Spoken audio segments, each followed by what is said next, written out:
नमस्कार दोस्तों, मैं एक्सेल स्टडी पॉइंट की ओर से धर्मवीर नेगी आप सभी का इस ऑनलाइन प्लेटफॉर्म में स्वागत करता हूं। पिछले काफ़ी समय से यूएस का इलेक्शन काफ़ी ज़्यादा चर्चाओं में है और हर कोई इस इलेक्शन के बारे में जानने के लिए क्या होता है, उत्सुक होता है। क्योंकि यूएस का इलेक्शन क्या है, बहुत ज़्यादा इंपॉर्टेंट है। यूएस क्या है, दुनिया की सबसे बड़ी इकोनॉमी है और सबसे बड़ी इकोनॉमी होने की वजह से आने वाले टाइम पे यहाँ पे राष्ट्रपति कौन बनने वाला है, इसका इम्पैक्ट पूरी दुनिया पे पड़ता है। आने वाले 4 साल में पूरी दुनिया की जियोपॉलिटिकल सिस्टम क्या होगा, इकोनॉमी क्या होगा, उसका जो है इस चुनाव से क्या पड़ता है, बहुत ज़्यादा इम्पैक्ट पड़ता है। इसीलिए यूएस का इलेक्शन अपने आप में क्या हो जाता है, बहुत ज़्यादा इंपॉर्टेंट हो जाता है। आज की क्लास में हम डिस्कस करने वाले हैं कि यूएस में इलेक्शन किस तरीके से होते हैं, वहां पे राष्ट्रपति का चुनाव कैसे होता है, राष्ट्रपति पद का जो उम्मीदवार होता है वो उम्मीदवार किस तरीके से नामांकित होता है, इसकी प्रक्रिया क्या है। इन तमाम चीजों के बारे में हम आज की क्लास में डिटेल से समझने की कोशिश करेंगे। तो स्टार्ट करते हैं आज की इस क्लास को। सबसे पहले हमें यहाँ पे ये समझना पड़ेगा कि जिस तरीके से हमारे देश में क्या है, हमारे देश में किस तरीके का सिस्टम है, पार्लियामेंट्री सिस्टम है, या इसको क्या बोलते हैं हम, संसदीय प्रणाली बोलते हैं। क्या कहते हैं, संसदीय प्रणाली कहते हैं। इसी तरीके से अमेरिका में क्या है, अमेरिका में है प्रेसिडेंशियल सिस्टम है। अमेरिका में कौन सा सिस्टम है, प्रेसिडेंशियल। तो जैसे भारत में मान लो संसद है, संसद में जो उच्च सदन होता है, संसद में जो उच्च सदन होता है, उच्च सदन को क्या बोलते हैं, उच्च सदन को बोलते हैं राज्यसभा। क्या कहते हैं, राज्यसभा कहते हैं। और वहीं जो आपका लोअर हाउस होता है या जो निम्न सदन होता है, निम्न सदन को कहा जाता है लोकसभा। निम्न सदन को क्या कहा जाता है, लोकसभा कहा जाता है। भारत में जो आम चुनाव होते हैं वो लोकसभा के लिए होते हैं, राइट। और जो राज्यसभा होते हैं, यहाँ पे जो प्रतिनिधि हमने चुने होते हैं वही अपने में से क्या करते हैं, उन सदस्यों को चूज करते हैं। अमेरिका में जो सिस्टम है, इस सिस्टम को बोलते हैं presidential system. Presidential system, presidential system, यानी कि यहाँ पे जो रियल पावर एग्जिस्ट करती है वो किसमें करती है, प्रेसिडेंट में करती है, राष्ट्रपति के ऊपर होती है। वहीं भारत में जो रियल पावर होती है वो किसके पास होती है, प्रधानमंत्री के पास होती है। जिस तरीके से भारत में संसद है, ऐसे यहाँ पे क्या है, प्रेसिडेंशियल सिस्टम है। और यहाँ पे संसद को, जैसे भारत में संसद बोला जाता है, तो यहाँ पे क्या बोला जाता है, कांग्रेस कहा जाता है। क्या कहा जाता है, कांग्रेस कहा जाता है। क्या कहा जाता है, कांग्रेस कहा जाता है। भारत में संसद का जो उच्च सदन होता है वो राज्यसभा होता है। तो वहीं अमेरिका में जो उच्च सदन होता है, उच्च सदन को बोला जाता है सीनेट। क्या कहा जाता है, सीनेट कहा जाता है। और जो लोअर हाउस होता है, जो लोअर हाउस होता है, लोअर हाउस को क्या कहा जाता है, लोअर हाउस को कहा जाता है हाउस ऑफ रिप्रेजेंटेटिव कहा जाता है। हाउस ऑफ रिप्रेजेंटेटिव कहा जाता है, ठीक है। तो जिस तरीके से आम चुनाव में भारत में लोकसभा के लिए होते हैं, उसी तरीके से अमेरिका में जो आम चुनाव होते हैं वो मुख्य रूप से लोअर हाउस के लिए होते हैं, यानी कि हाउस ऑफ रिप्रेजेंटेटिव के लिए होते हैं। लेकिन ध्यान रखना, केवल इसी के लिए चुनाव नहीं होती, इसके साथ साथ सीनेट के लिए भी चुनाव होते हैं। क्योंकि अमेरिका में देखो, हर स्टेट के पास क्या है, 2 सीटें। यहाँ पे सीनेट के लिए सीटें फिक्स हैं, जैसे हर स्टेट को 2 सीटें मिली है। अमेरिका में कुल स्टेट कितने हैं, अमेरिका में है 50 स्टेट, और हर स्टेट के पास अगर 2 सीटें होंगी तो 50 × 2 तो कितना हो जाएगा, 100 सीटें। 100 सीटें। तो यानी कि यहाँ पे सीनेट के पास कितनी सीटें हैं, सीनेट के पास है यहाँ पे 100 सीटें। और वहीं जो हाउस ऑफ रिप्रेजेंटेटिव है, हाउस ऑफ रिप्रेजेंटेटिव के पास यहाँ पे 538 सीटें हैं। कितनी सीटें हैं, 538 सीटें हैं। अब यहाँ पे ध्यान रखना, जो सीनेट की जो सीटें हैं, यहाँ पे हर 2 साल में 1/3 मेंबर या 2/3 मेंबर क्या हो जाते हैं, रिटायर हो जाते हैं। जैसे भारत में संसद में हो जाते हैं ना, तो इसी तरीके से, सॉरी, राज्यसभा में हो जाती है, इसी तरीके से यहाँ पे सीनेट में भी क्या होते रहते हैं, हर 2 साल में कुछ मेंबर रिटायर होते रहते हैं। तो यहाँ पे हाउस ऑफ रिप्रेजेंटेटिव के साथ साथ सीनेट के इलेक्शन भी होते हैं। सीनेट में कुछ 30-35 मेंबर के लिए क्या होते हैं, ये चुनाव हेल्ड होते हैं, राइट। मुख्य चुनाव किसके लिए, हाउस ऑफ रिप्रेजेंटेटिव के लिए। साथ में सीनेट के 34-35 मेंबर के लिए भी क्या होंगे, चुनाव होंगे, जो उस टाइम पे क्या हो जाएंगे, आपके रिटायर हो जाएंगे। तो जो अभी हाल में ही अमेरिका में जो चुनाव हेल्ड हुए हैं, वो हुए हैं कितने तारीख को, 5 तारीख को, 5 नवंबर को। और हालांकि आपने रिजल्ट भी देख लिया होगा, सबसे बड़ी पार्टी के रूप में डोनाल्ड ट्रंप की जो पार्टी है जिसका नाम है रिपब्लिकन पार्टी जो है मेजोरिटी में आ चुके हैं, इसको लगभग 312 सीटें मिली हैं। वहीं जो भारतीय मूल की कमला हैरिस लेड जो पार्टी है जिसका नाम क्या है डेमोक्रेटिक पार्टी इस चुनाव में हार गई है, जिसको लगभग 226 सीटें मिली है, राइट। तो इस टाइम पे वहां कौन जीती है, रिपब्लिकन पार्टी जीती है। तो यहाँ पे ये सिस्टम है, भारत में संसद है, ऊपरी सदन है राज्यसभा, लोअर सदन है लोकसभा। ऐसे ही अमेरिका में जो संसद होती है, संसद को कहा जाता है, क्या कहा जाता है, संसद को क्या कहा जाता है, कांग्रेस कहा जाता है। इस कांग्रेस का जो अपर हाउस है यानी उच्च सदन है, उच्च सदन को सीनेट कहा जाता है। सीनेट में 100 सीटें हैं। वहीं जो लोअर सदन होता है, लोअर सदन को क्या कहा जाता है, हाउस ऑफ रिप्रेजेंटेटिव कहा जाता है, जिसमें 538 सीटें होती हैं। लेकिन ध्यान रखना, इनको 538 वहां पे सीट नहीं कहते, जैसे भारत में हम सीट बोलते हैं, लेकिन ये लोग सीट नहीं कहते, ये इनको कहते हैं इलेक्टर्स। क्या कहते हैं, इलेक्टर्स कहते हैं। क्या कहते हैं, इलेक्टर्स कहते हैं। तो आपने थोड़ा सा ये सिस्टम देख लिया ताकि आपको समझ में आ जाए कि चुनाव किसके लिए हो रहा है। तो चुनाव किसके लिए हो रहा है, हाउस ऑफ रिप्रेजेंटेटिव के लिए हो रहा है। साथ में जो सीनेट की उस टाइम पे 30-35 सीटें खाली हो जाएंगी ना, उनके लिए भी वोट होगा, राइट। चलिए, तो सबसे पहले हम देखते हैं कि राष्ट्रपति चुनाव कैसे होते हैं। उससे पहले कि अमेरिका में राष्ट्रपति उम्मीदवार बनता कैसे है। जैसे भारत में क्या होता है कि पार्टी की जो कार्यकारिणी समिति है वही किसी एक व्यक्ति का नाम देगा, लेकिन अमेरिका में ऐसा नहीं होता है। यहाँ पे पार्टी के अंदर भी क्या होता है, चुनाव होता है कि हमारा राष्ट्रपति कैंडिडेट कौन होगा। तो जब हम इस प्रक्रिया की बात करते हैं तो ध्यान रखना, यहाँ पे सबसे पहले जो प्रक्रिया आपकी स्टार्ट होती है वो होती है प्राइमरी और कॉकस से होती है। किससे होती है, प्राइमरी और कॉकस से होती है। यानी कि जैसे जिस साल इलेक्शन होना है, इलेक्शन होता है लगभग नवंबर के महीने में, और जो इलेक्शन का जो प्रोसीजर है ये जनवरी से स्टार्ट हो जाता है, यानी एक साल पहले से स्टार्ट हो जाता है। अमेरिका में मुख्य रूप से दो पार्टियां हैं, एक पार्टी का नाम है रिपब्लिकन और दूसरी पार्टी का नाम है डेमोक्रेटिक।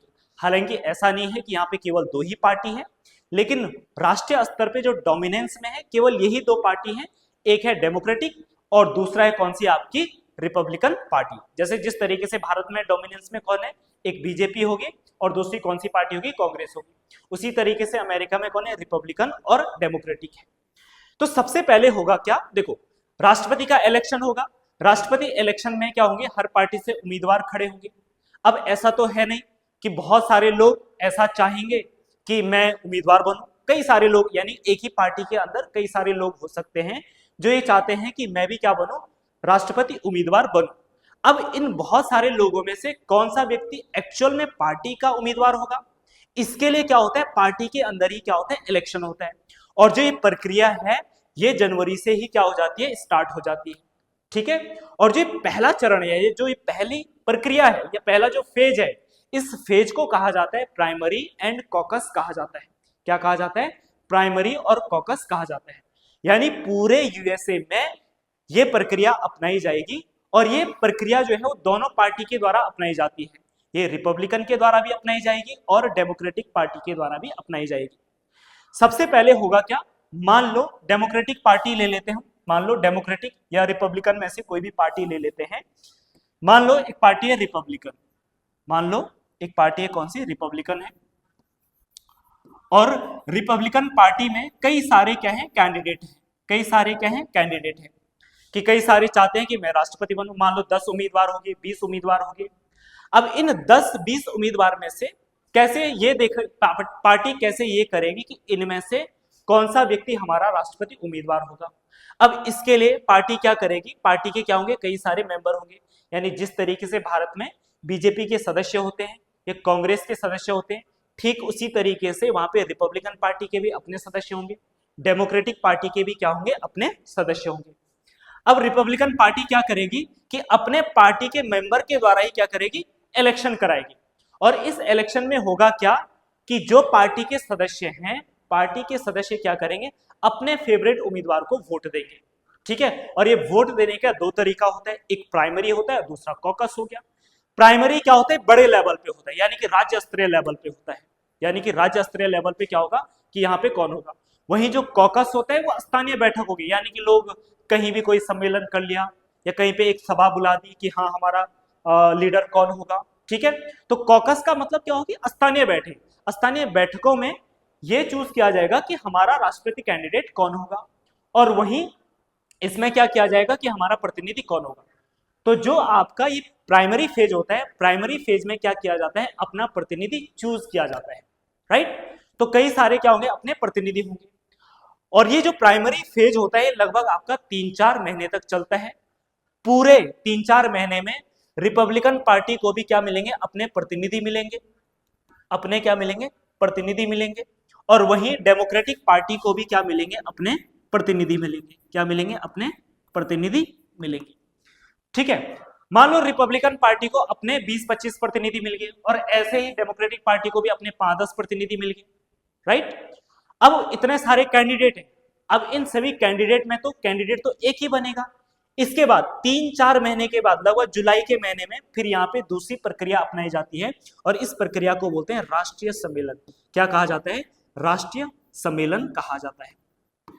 अब राष्ट्रीय सम्मेलन में होगा क्या कि जो पार्टी के सदस्यों के द्वारा जो 20-25 प्रतिनिधि उठे हैं या 5-10 प्रतिनिधि उठे हैं, इन 20-25 से इन 5-10 प्रतिनिधि में से किसी एक व्यक्ति को अपना राष्ट्रपति कैंडिडेट बनाया जाएगा। जैसे मान के चलो कि रिपब्लिकन पार्टी ने किसको बनाया, रिपब्लिकन पार्टी ने बनाया जैसे डोनाल्ड ट्रंप को। और वहीं जो डेमोक्रेटिक पार्टी है, डेमोक्रेटिक पार्टी ने किसको बनाया था, बाइडेन को बनाया था। हालांकि बाइडेन बाद में स्वास्थ्य कारणों की वजह से इनका नाम पीछे कर दिया था, बाद में कमला हैरिस क्या आ चुकी थी, आगे आ चुकी थी। तो ये जो दूसरा चरण होगा ना राष्ट्रीय सम्मेलन, इस दूसरे चरण में यह डिक्लेयर किया जाएगा डेमोक्रेटिक पार्टी की तरफ से कि हमारा राष्ट्रपति उम्मीदवार कौन होगा। सेम चीज रिपब्लिकन भी ये डिक्लेयर करेगी कि हमारा राष्ट्रपति उम्मीदवार कौन होगा, ठीक है। तो यहां से राष्ट्रपति उम्मीदवार कौन था, डोनाल्ड ट्रंप, और डेमोक्रेटिक से कौन था, कमला हैरिस। अब राष्ट्रीय सम्मेलन आपका दूसरा चरण पूरा हो गया। इसके बाद तीसरा चरण शुरू होता है, और इस तीसरे चरण में क्या होगा कि तीसरे चरण में हो जाएगा आपका आम चुनाव अभियान। तीसरे चरण में क्या होगा, आम चुनाव अभियान होगा। तीसरे चरण में शुरू होगा आम चुनाव अभियान। ये तीसरा चरण शुरू हो जाता है, आम चुनाव अभियान, आम चुनाव अभियान। अब इसके बाद ऑफिशियली दोनों पार्टियों को क्या मिल चुका है, अपना प्रेसिडेंट कैंडिडेट मिल चुका है। अब इसके बाद पूरे देश में ये दोनों पार्टियां क्या करेंगे, अपने चुनाव प्रचार करेंगे, अपने चुनाव अभियान करेंगे। और सबसे इंटरेस्टिंग बात इस चुनाव अभियान की होती है, वो होती है टीवी डिबेट, ठीक है। जैसे भारत में होते हैं ना टीवी डिबेट्स होती है, लेकिन टीवी डिबेट्स में आपको जनरली पार्टी के लीडर नहीं मिलेंगे या कैंडिडेट नहीं मिलेंगे कि आपस में वो डिस्कस कर रहे हैं। पार्टी के जो प्रवक्ता हैं वही आपस में क्या करते हैं, डिस्कस करते हैं। लेकिन अमेरिका में क्या होता है कि जो रिपब्लिकन पार्टी का उम्मीदवार होगा, रिपब्लिकन पार्टी का कौन, डोनाल्ड ट्रंप, और डेमोक्रेटिक पार्टी का कौन है, कमला हैरिस। इन दोनों लीडरों के बीच में क्या होगी, बहस होगी, डिबेट्स होंगी, टीवी डिबेट्स होंगी। और ये हर स्टेट में लगभग 2-3 महीने तक चलता रहता है। और इन डिबेट्स को जीतना भी क्या होता है, अपने आप में इंपॉर्टेंट होता है, क्योंकि ये डिबेट में जनरली जो होते हैं दोनों पार्टी के लीडर अपनी जनता को कन्विंस करने की कोशिश करते हैं कि हमारा जो विजन है वो अगले 4 साल में क्या होने वाला है, इकोनॉमी को लेकर क्या होने वाला है, जियोपॉलिटिकल को लेकर क्या होने वाला है, किस तरीके से रोजगार और बढ़ाया जाए, या यूएसए का और डेवलपमेंट कैसे हुआ। तो इन तमाम चीजों के बारे में ये अपना विजन प्रस्तुत करते हैं। फिर जनता डिसाइड करती है कि उनको किसका विजन पसंद आता है। तो जब ये डिबेट जीतती है तो ऑब्वियसली बात है इलेक्शन का मूड भी सेट हो जाता है ना, कि लोग किस ओर वोट देंगे, राइट। अब ध्यान रखना, अमेरिका में तो बहुत सारे स्टेट्स हैं। अब कुछ स्टेट्स ऐसे हैं जहां पे क्लियर कट पता चल जाता है कि यहाँ पे रिपब्लिकन ही जीत रही है या यहाँ पे आपकी डेमोक्रेटिक ही जीत रही है।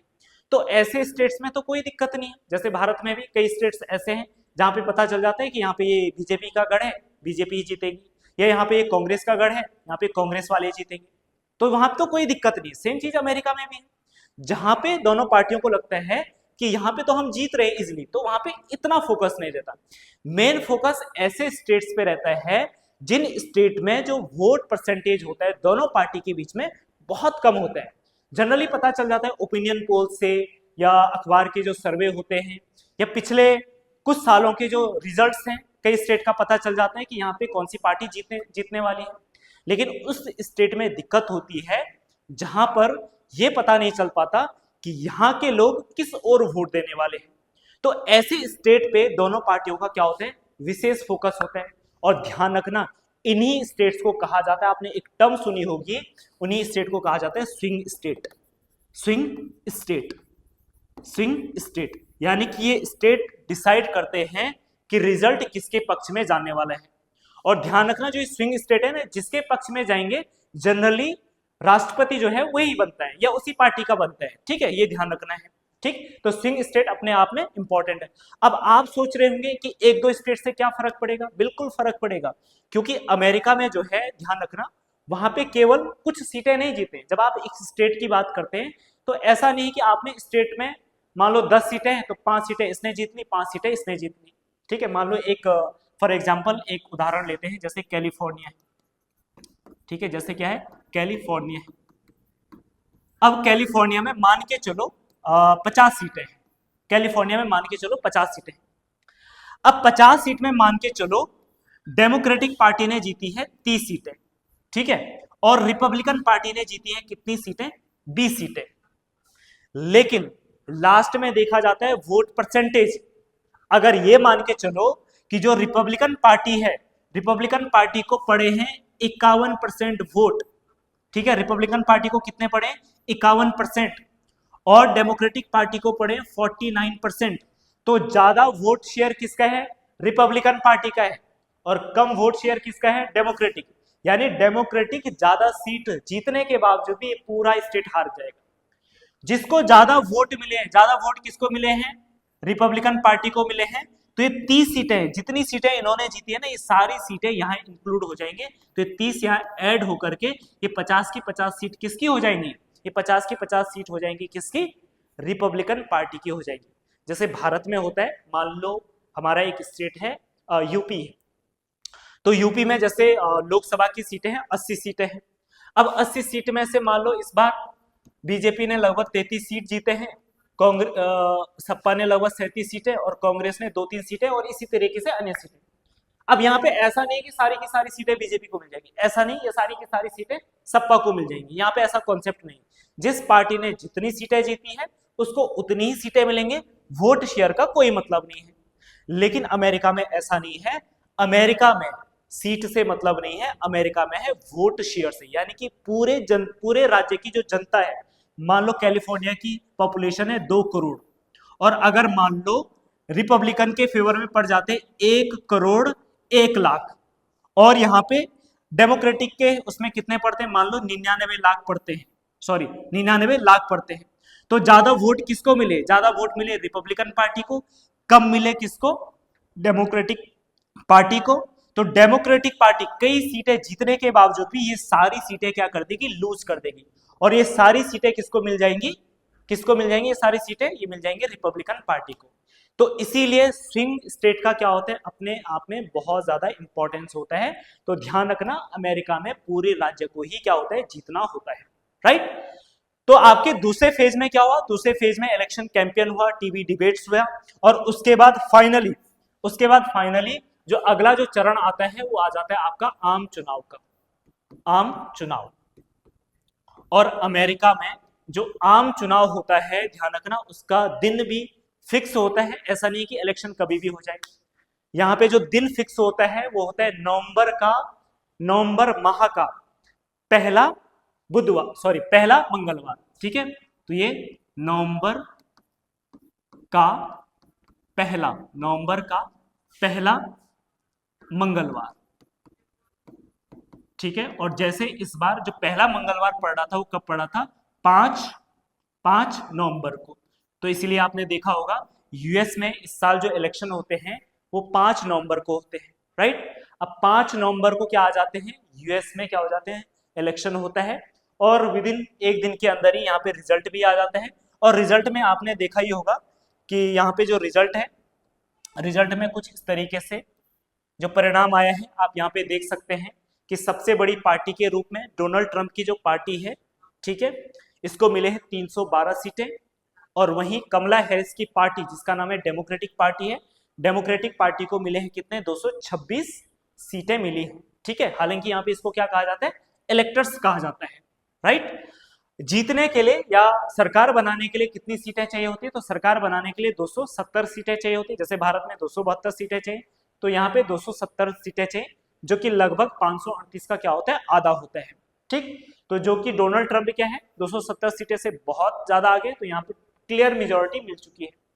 आप जैसे कि यहाँ पे देख सकते हैं कि जो ये आपके लाल स्टेट्स यहाँ पे दिख रहे हैं, रेड कलर के जो दिख रहे हैं, ये रेड कलर के हैं रिपब्लिकन पार्टी के, यानी डोनाल्ड ट्रंप वाली पार्टी के, और ये ब्लू कलर के दिख रहे हैं, ये हैं कमला हैरिस की पार्टी के हैं।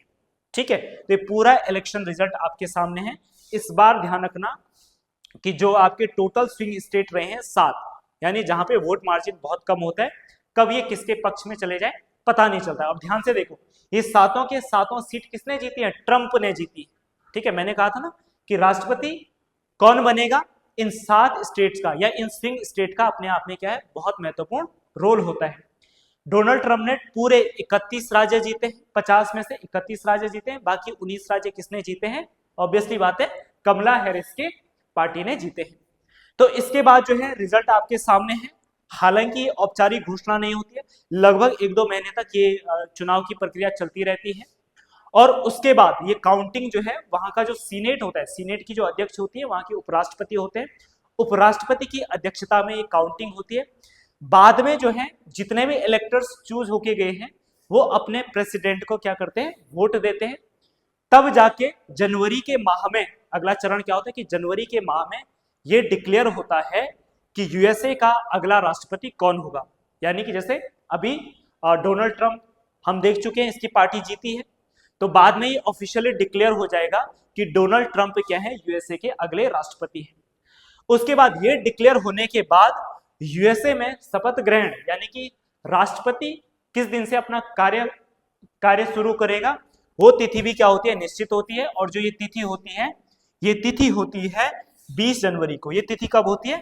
20 जनवरी को होती है। जो ये तिथि होती है 20 जनवरी को। तो 20 जनवरी को यूएसए को क्या मिलेगा? नया राष्ट्रपति। नया राष्ट्रपति मिल जाएगा, नया राष्ट्रपति मिल जाएगा। ठीक है, और नया राष्ट्रपति हालांकि कौन हो जाएंगे? डोनाल्ड ट्रंप होंगे, और ये यूएसए के 47वें क्या होंगे? प्रेसिडेंट होंगे, राष्ट्रपति होंगे, प्रेसिडेंट होंगे, यूएसए के 47वें राष्ट्रपति होंगे। राइट, तो ये थे यूएसए में पूरी चुनाव प्रक्रिया। सबसे पहले हमने देखा कि जो चुनाव प्रक्रिया स्टार्ट होती है, वो सबसे पहले स्टार्ट होती कहां से? जनवरी के माह से, यानी पूरे 1 साल का प्रोसीजर है। जनवरी में दोनों पार्टियां क्या करती है? अपने अपने प्रतिनिधि चुनती है, और अपने प्रतिनिधि चुनने का जो प्रक्रिया होती है उसको कॉकस और प्राइमरी कहते हैं। ठीक है, और यही कई जो प्रतिनिधि होते हैं, ये बाद में जब 3-4 महीने के बाद राष्ट्रीय सम्मेलन होता है, उस राष्ट्रीय सम्मेलन में ये अपने में से किसी एक व्यक्ति को क्या करते हैं? राष्ट्रपति उम्मीदवार घोषित करते हैं। फिर दोनों पार्टियों को क्या मिल जाएगा? अपना अपना उम्मीदवार मिल जाएगा। फिर उसके बाद होता है आम चुनाव अभियान शुरू हो जाता है, और आम चुनाव अभियान में दोनों पार्टी के जो लीडर्स होते हैं वो आपस में बहस करते हैं, अपना विजन जनता के सामने रखते हैं, और जनता जिसको पसंद करेगी, कहीं ना कहीं इलेक्शन का मूड उसी तरफ हो जाता है। फिर उसके बाद नवंबर का जो पहला ट्यूसडे होता है, पहले ट्यूसडे को यहाँ पे क्या होते हैं? इलेक्शन होते हैं, और इलेक्शन होने के बाद रिजल्ट आ जाएगा। फिर उसके बाद जो इलेक्टर्स, जो 538 इलेक्टर्स जो चुन के आए हैं, ये अपने राष्ट्रपति के लिए क्या करेंगे? वोट करेंगे। फाइनली जनवरी के माह में क्या हो जाता है? ये डिक्लेयर हो जाता है कि यूएसए का अगला राष्ट्रपति कौन होगा। उसके बाद 20 तारीख को यूएसए को क्या 20 जनवरी को क्या मिल जाता है? यूएसए को अपना राष्ट्रपति मिल जाता है। तो आई होप ये पूरी वीडियो, ये पूरा लेक्चर आपको समझ में आया होगा, और इसी तरीके की वीडियो हम बीच बीच में लाते रहेंगे। तो अगर आपको ये वीडियो पसंद आई हो तो कमेंट जरूर करना कि आगे आपको किस तरीके की टॉपिक पे आपको लेक्चर चाहिए। तो आई होप आपको वीडियो पसंद आई होगी। अगर वीडियो पसंद आई हो तो लाइक, शेयर और सब्सक्राइब जरूर करना। थैंक यू, मिलते हैं नेक्स्ट वीडियो में।